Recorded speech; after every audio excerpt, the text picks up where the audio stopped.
સમાચારમાં આગળ વધીએ સુરેન્દ્રનગરના થાન તાલુકાના સોનગઢ ગામની સીમમાં દીપડો દેખાતા ખેડૂતો અને ગ્રામજનોમાં ફફડાટનો માહોલ સર્જાયો। છેલ્લા 15 દિવસ દરમિયાન દીપડાએ 3 વાછરડાનું મારણ કર્યું હોવાનું સામે આવતા પશુપાલકો પણ ભય અનુભવી રહ્યા છે। સ્થાનિક લોકોના જણાવ્યા મુજબ બાંડિયા બેલી વીડ વિસ્તારમાં અંદાજે 7 જેટલા દીપડા વસવાટ કરે છે। આ દીપડા ઘણીવાર વીડ વિસ્તાર છોડી ગ્રામ્ય વિસ્તારો તરફ આંટાફેરા કરવા આવતા હોવાના કારણે સોનગઢ તેમજ આસપાસના ગામોમાં ચિંતા વ્યાપી છે।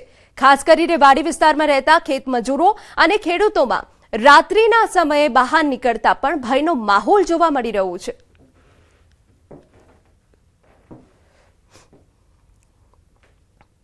अन्य महत्वना समाचार गांधीनगरमांथी विधानसभा परिसरमां मेडिकल केम्पनुं आयोजन करवामां आव्युं, जेमां पत्रकारो, विधानसभाना कर्मचारीओ तेमज पोलीस कर्मचारीओ सहित अनेक लोकोए भाग लीधो। दर वखते मेडिकल केम्पनुं आयोजन करवामां आवे छे अने तेनुं लोकार्पण विधानसभाना अध्यक्ष द्वारा करवामां आव्युं। आरोग्य तपास माटे आयोजित आ केम्पमां विविध टेस्ट अने चेकअप करवामां आव्या। ते दरमियान आरोग्य मंत्री प्रफुल्ल पानसेरियाए पण चेकअप कराव्युं અને લોકોને નિયમિત ચેકઅપ કરાવવાની અપીલ પણ કરી। ગાંધીનગર પ્રેસ ક્લબ અને આરોગ્ય વિભાગની ટીમ દ્વારા આજે વિધાનસભાની અંદર હેલ્થ ચેકઅપનો એક કેમ્પ રાખવામાં આવ્યો છે। દર વર્ષે રાખવામાં આવે છે। પત્રકાર મિત્રો, ધારાસભ્ય અને અધિકારીઓ જેને કરવાનું હોય તે બધા જ આ ટેસ્ટ કરાવે છે। તો આ રીતે ભાગદોડની લાઈફસ્ટાઈલની અંદર પત્રકારોને એટલો સમય ન હોય, પોલિટિશિયનને ન હોય, પણ આ કેમ્પ ચોક્કસ દ્વારા અહીંયા જ્યારે આવું કેમ્પ હોય તો એમાં સ્વેચ્છાએ બધા જ લોકો પોતાનો ટેસ્ટ કરાવે અને તંદુરસ્ત જીવન જીવવા માટેનું જે પહેલું સુખ તે જાતે નેરા એ અહીંયા સાર્થક કરીએ છીએ। સમાચાર ગાંધીનગરમાંથી કે જ્યાં કામકાજ સલાહકાર સમિતિની મહત્વની બેઠક મળવાની છે। અધ્યક્ષની હાજરીમાં સાંજે 5 વાગે બેઠકનું આયોજન કરાયું। સરકારી બિલ લાવવા અંગે ચર્ચા તો 24 માર્ચના રોજ યુએસએસ બિલ રજૂ થઈ શકે।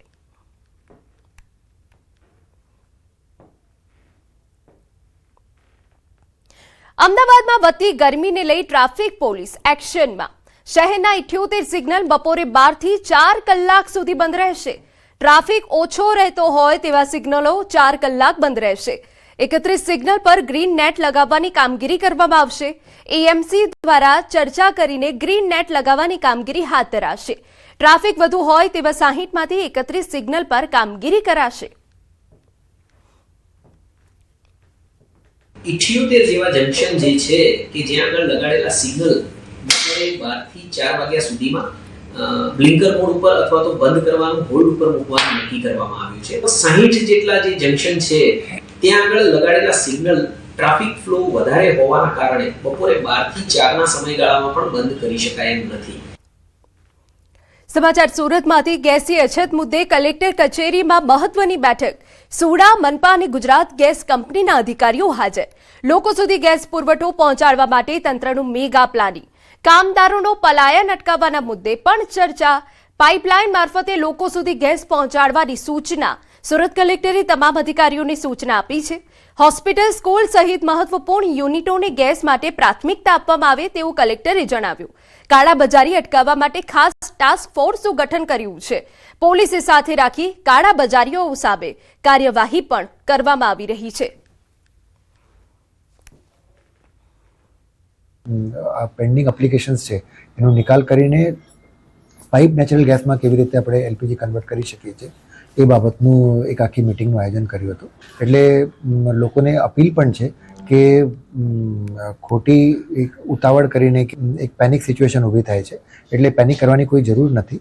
એટલે આપણે જે નોર્મલી રીતે ડોમેસ્ટિકમાં અને બધામાં જે સપ્લાય કરીએ છીએ એટલે એ સપ્લાય અવિરત છે। કોઈ જગ્યાથી કાળાબજારી કે એની કમ્પ્લેન્ટ્સ આવતી હોય તો અમે જેટલા પણ ગોડાઉન્સ છે અને બાકી જ્યાંથી પણ ફરિયાદો આવતી હોય એના માટે પોલીસની સાથે અમારી પુરવઠાની બધી ટીમો છે એ એક્ટિવ છે અને દરેક વિસ્તારમાં એ અમે સતત રેન્ડમ ચેકિંગ કરી રહ્યા છીએ। રાજકોટમાં ગેસની અછત ન સર્જાય તે માટે collector doctor Om Prakash action મોડમાં આવ્યા.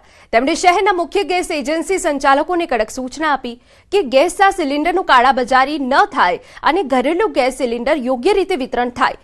કેન્દ્ર સરકારની ગાઈડલાઈન મુજબ ગેસ લાઇન કનેક્શન ધરાવતા લોકો માટે સિલિન્ડર જમા કરાવવાના માર્ગદર્શનો આપવામાં આવ્યા અને એજન્સીઓને લાઇન કનેક્શન ધરાવતા લોકોને સિલિન્ડર ન આપવા કડક સૂચના આપવામાં આવી છે.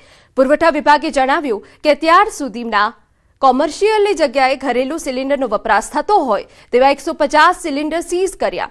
રાજકોટ શહેરની 66 એજન્સીઓ પર દરેક માટે એક પોલીસકર્મી અને એક રેવન્યુ કર્મી ફરજ પર મુકાયા, જેથી લોકોમાં ગેસ માટે પેનિક ન થાય અને પૂરતો સ્ટોક ઉપલબ્ધ રહે. પુરવઠા અધિકારીએ ખાતરી આપી છે કે શહેરમાં પૂરતો ગેસ સ્ટોક ઉપલબ્ધ છે. હવેથી કોઈપણ વ્યક્તિઓ છે એક સાથે બે કનેક્શનો એટલે કે એલપીજી કનેક્શન અને પીએનજી કનેક્શન એ બે સાથે નહીં રાખી શકે. જે પણ વ્યક્તિઓ બે કનેક્શન રાખે છે એમણે પોતાનું એલપીજી કનેક્શન છે સરેન્ડર કરવાનું છે, તેમજ બોટેલો છે જમા કરવાની રહેશે. તેમજ વધુમાં વધુ લોકો પીએનજી ગેસ તરફ વળે એ માટે તમામને આપણે મેસેજ આપવા માગીએ છીએ. તમામ કોમર્શિયલ પ્રવૃત્તિ ધરાવતા એકમો પણ ઝડપથી પીએનજી માટે એપ્લાય કરી દે. છેલ્લા 2-3 દિવસની વાત કરીએ તો અલગ અલગ જગ્યાએ ઘણી જગ્યાએ દરોડા પાડવામાં આવ્યા છે. તેમજ ટોટલ 150થી પણ વધુ ઘરેલું એલપીજી ગેસની બોટલો છે એ સીઝ કરવામાં આવી છે અને એમના વિરુદ્ધ હવે દંડનીય કાર્યવાહી કરવામાં આવશે. સમાચાર વડોદરામાંથી. વડોદરામાં ગેસ સિલિન્ડરની અછતના કારણે કોલસાના વપરાશમાં નોંધપાત્ર વધારો જોવા મળી રહ્યો છે, જેને લીધે નાસ્તાની લારીઓ બાદ હવે હોટલ અને રેસ્ટોરન્ટમાં પણ કોલસાની માંગ વધી છે. હાલ કોલસાના વેચાણમાં 25% વધારો થયો છે. વેપારીઓનું કહેવું છે કે કોલસાની માંગમાં ગમે તેટલો વધારો થાય, પરંતુ તેના ભાવમાં કોઈ વધારો કરવામાં નહીં આવે. કોલસા ભલે એલપીજી બોટલના લીધે આમાં ગ્રાહકીમાં ફેર છે, 30-40% હોટલનો ગ્રાહકીનો પ્લસ છે હાલમાં. ભલે ડિમાન્ડ વધે પણ અમારી પૂરેપૂરી તૈયારી છે. 30-40% વધારો છે ગ્રાહકીમાં. કોલસામાં ધીરી આંચી સિલિન્ડર જેવું કામ કરે એવું કોલસો કામ નહીં કરતા. કોલસાનો બી ભાવ વધતો જાય છે આગળ. હવે અમે શું કરીએ અમને ખબર નહીં. અમારી પાસે 4-5 કારીગરો છે, બેરોજગાર થઈ જશે. હવે એવી પરિસ્થિતિ આવી ગઈ છે કે અમારે કારીગરોને ના કહેવું પડે છે. હોટલ લાઈન બંધ થઈ જશે, અમારા ધંધા બેકાર થઈ જશે, બધા અમે બેરોજગાર થઈ જઈશું. રાંધણ ગેસની અછતને કારણે હવે કોલસો જે છે તે ફરી એક વખત બજારમાં ચમકતો થયો છે અને ખાસ કરીને વાત કરીએ તો કોલસાની ડિમાન્ડ જે છે તેમાં સતત વધારો થઈ રહ્યો છે. અત્યાર સુધી એવું હતું કે લોકો ઇન્ડક્શન કાં તો પછી રાંધણ ગેસનો ઉપયોગ કરીને પોતાનું ગુજરાન જે છે તે ચલાવતા હતા અને જમવાનું બનાવીને જમતા હતા, પરંતુ જે ઇન્ડક્શન છે તે પણ બજારમાં ઘટી ગયા છે. રાંધણ ગેસ તો મળતો જ નથી એવું લોકો કહી રહ્યા છે. ત્યારે કોલસાની ડિમાન્ડમાં સતત વધારો થઈ રહ્યો છે અને 25-30% જેટલો ઉપાડ જે છે તે વધી ગયો છે. વડોદરા શહેરની વાત કરીએ તો અત્યાર સુધી એવી પરિસ્થિતિ હતી કે જે મિડલ ક્લાસના લોકો છે તેઓ કોલસો લેતા હતા અથવા તો જે નાસ્તાની લારીવાળા છે તેઓ કોલસો લેવા માટે આવતા હતા, પરંતુ હાલ પરિસ્થિતિ એ પ્રકારની છે કે હોટલ રેસ્ટોરન્ટના સંચાલકો જે છે તેઓ પણ અત્યારે કોલસો લેવા માટે આવી રહ્યા છે. અને કોલસાના ભાવની જો વાત કરવામાં આવે તો 35 રૂપિયા કિલો ભાવ કોલસાનો છેલ્લા 6 મહિનાથી છે અને વેપારી કહી રહ્યા છે કે ડિમાન્ડ ભલે ગમેલી વધે તેમની પાસે સ્ટોક પૂરતો છે અને ભવિષ્યમાં કોલસાના ભાવમાં કોઈપણ જાતનો વધારો થાય તેવા એંધાણ જે છે તે વર્તાતા નથી.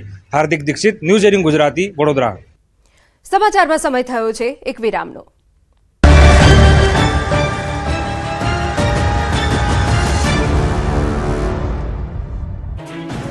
ગુજરાતમાં કાળઝાળ ગરમીને અચાનક બ્રેક લાગશે અને ઉનાળાની વચ્ચે ચોમાસું શરૂ થાય તે રીતે ધોધમાર કરા સાથે વરસાદ પડશે. રાજ્યના ખેડૂતો માટે 3 દિવસ ઘાત છે. રાજ્યમાં 3 દિવસ કમોસમી વરસાદની આગાહી હવામાન વિભાગે કરી છે. આગામી 18મીથી 20 માર્ચ સુધીમાં વાતાવરણમાં પલટો આવશે અને 3 દિવસ તોફાની પવન સાથે ધોધમાર વરસાદ પડશે. 40થી 50 કિલોમીટરની ઝડપે પવન ફૂંકાશે. ત્યારે તારીખ પ્રમાણે ક્યાં ક્યાં માવઠું ત્રાટકી શકે તેની વાત કરીએ તો 18મી માર્ચના રોજ ઉત્તર ગુજરાતના બનાસકાંઠા, સાબરકાંઠા અને પાટણમાં તો સૌરાષ્ટ્રના જામનગર, મોરબી, દ્વારકા અને કચ્છમાં હળવાથી મધ્યમ વરસાદ પડી શકે છે.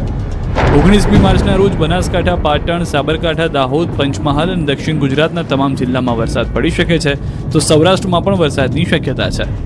20 માર્ચના બનાસકાંઠા, પાટણ, સાબરકાંઠા, મહેસાણા, સૌરાષ્ટ્ર, કચ્છમાં માવઠું મુસીબત બનીને વરસશે.